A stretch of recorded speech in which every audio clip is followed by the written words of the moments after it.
안녕하세요. 곽북선 교수입니다. 오늘은 원포인트 중국 역사, 기록 없는 명장 종림회란 제목으로 말씀드리겠습니다.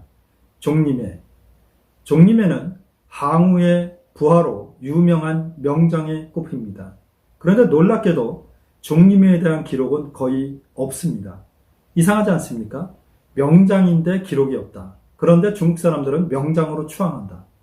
참 이상한 일이지만 역사 속에서 진평, 즉 유방의 친신 중에 친신이었던 진평이 항우를 제거하기 위해서 내세웠던 계책 중에 이런 계책이 있습니다. 유방에게 건의하면서 항우의 중요한 장군 중에 한 사람이 종림회인데 이 종림회와 항우 사이를 멀어지게 하면 결국 항우를 격파할 수 있습니다.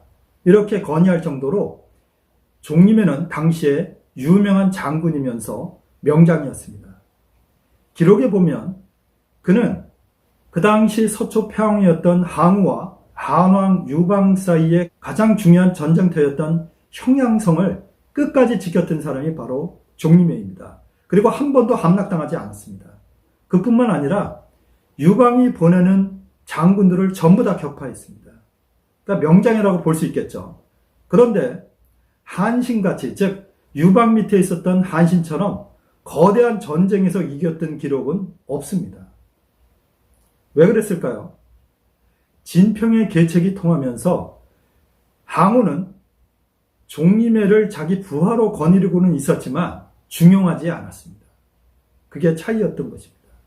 그렇지만 종림회는 그것을 알면서도 끝까지 충성을 다했습니다. 그래서 중국 사람들은 이 충성을 다했던 명장으로 그를 기억하고 있습니다. 근데 놀랍게도 정사에 나와 있는 기록은 그 두 가지가 다입니다. 그런데 전설 속에 몇 가지 이야기가 있습니다. 유방이 전국을 제패하고 나서 그가 항우 밑에 있던 명장 중에 살려줬던 사람이 두 사람이 있는데요. 영포와 계포라는 사람이 있습니다. 근데 영포는 나중에 반란을 일으키다 죽었고요. 계포는 유방이 죽고도 그 뒤에도 장수를 누리다가 문제 때 죽었다는 그런 기록이 있을 정도로 끝까지 살아남았습니다. 그런데 유독 종림회만큼은 유방이 놔주지 않았습니다. 반드시 죽여야 된다. 이렇게 명령을 내렸던 것입니다. 왜 그랬을까요? 이 정사에서는 전혀 이야기가 없습니다만 중국의 역사의 야사에 보면 첫째는 유방이 그렇게 점령하고 싶었던 형양성을 끝까지 점령을 못했기 때문에 이 화가 머리까지 나서 결국은 종림회를 반드시 죽여야 된다. 이렇게 생각을 하고 있었고 본인이 전국을 통일하니까 종림회를 찾아내서 죽였다. 이런 이야기가 있고요. 두 번째는 조금 재밌는 이야기인데요. 항우, 그러면 역사 속에서 우미인이 떠오릅니다. 우리 중국의 4대 미인처럼 항우 그러면 이 성이 우인, 그 미인이 떠오르는데요. 항우의 시에도 있습니다. 그가 죽기 전에 썼던 시 중에 마지막 구절에 이런 게 있습니다. 우해 대야카.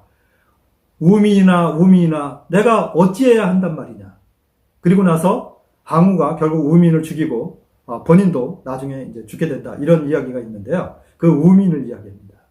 그래서 원래 호색한이었던 유방이 내가 항우를 죽이면 우민을 내가 찾아야지. 이런 생각을 갖고 있었는데 항우도 그런 생각을 알기 때문에 비록 자기가 중요하지 않았지만 우직한 장군으로 알고 있었던 종림회에게 우민을 피신시키라고 명령을 내려서 종림회가 우민을 평범한 여자처럼 꾸며서 말에 태워서 피신시켰고 유방이 우민을 쫓아갈까봐 가짜로 무덤까지 만들었다. 그런데 나중에 유방이 그 무덤을 파헤치라고 그랬습니다. 그래서 파헤치고 보니까 아무것도 없거든요. 그래서 결국 종림회에 대해서 원한을 갖게 됐다. 그래서 끝까지 종림회를 추격했다.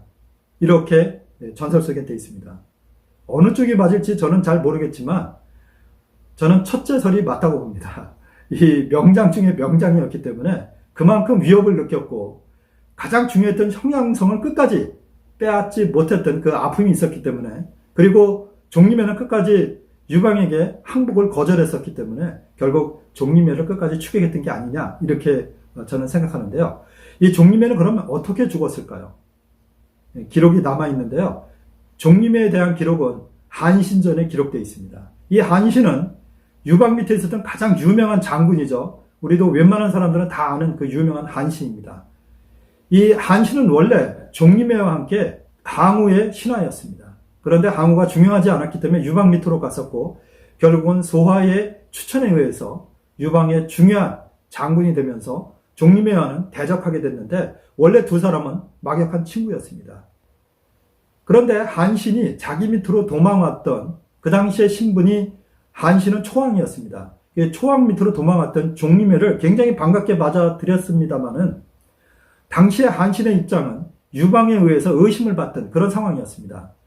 워낙 큰 영토를 차지하고 있었고 군대를 갖고 있었기 때문에 유방은 한신을 어떻게 제거해야 할까 이런 고민을 하고 있었습니다. 비록 본인이 황제이지만 병력을 갖고 있는 제후를 제거해야 된다는 생각엔 변함이 없었습니다. 또한 한신이 워낙 전쟁을 잘했던 명장이었기 때문에 유방은 마음을 놓을 수가 없었습니다. 그것을 알고 있었던 한신이었기 때문에 자기에게 도망온 이 종림회를 죽여서 바치면 의심이 풀리지 않을까 이런 생각을 해서 결국 종림회를 처형해서 이 함에 담아서 보냈다는 이런 이야기가 있습니다. 그러나 또 다른 설이 있는데요. 이 종림회가 워낙 막역한 친구였기 때문에 한신도 고민했던 것입니다. 이게 죽여야 되나 말아야 되나. 당시에 유방이 황제가 되고 나서 처음으로 전국 시찰에 나섰습니다. 그걸 우리는 순이란 말로 쓰는데요. 황제가 순시하는 것, 그걸 순이라고 합니다. 그래서 운몽 땅으로 가게 되는데요. 이 운몽 땅에 제후들이 다 모여서 황제에게 이제 인사를 해야 됩니다. 아련을 해야 되는 것이죠. 그러니까 한신도 가야 되는데 한신이 두려웠던 것입니다. 가면 내가 제거당하지 않을까. 그래서 결국 자기의 의심을 풀기 위해서 부하의 건의를 받아들여서 종림회를 죽이기로 했습니다. 그 소식을 알게 된 종림회가 한신을 찾아가서 이런 이야기를 합니다.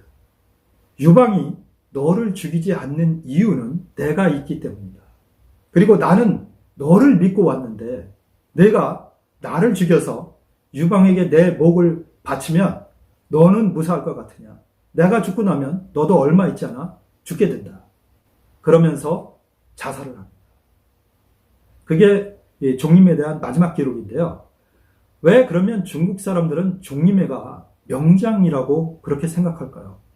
그리고 기록도 없는 사람이 왜 명장 중에 명장이 됐을까요? 그것은 몇 가지 이유가 있는데요. 첫째는 그가 한신과 함께 항우 밑으로 갔다. 그런데 항우는 종림회를 발탁했고 한신은 기용하지 않았다. 그것만 봐도 종림회의 실력이 워낙 뛰어났다.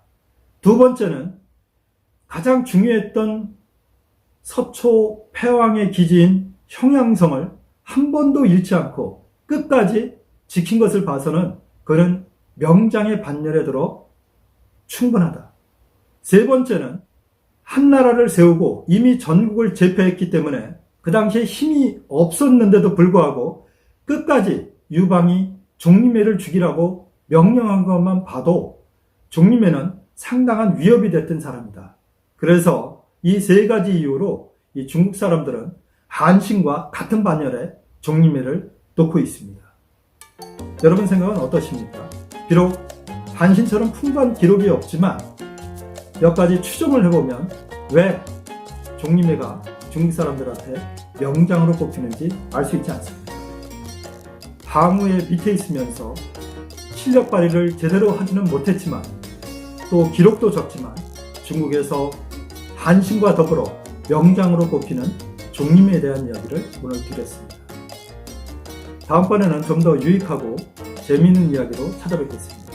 시청해 주셔서 감사합니다.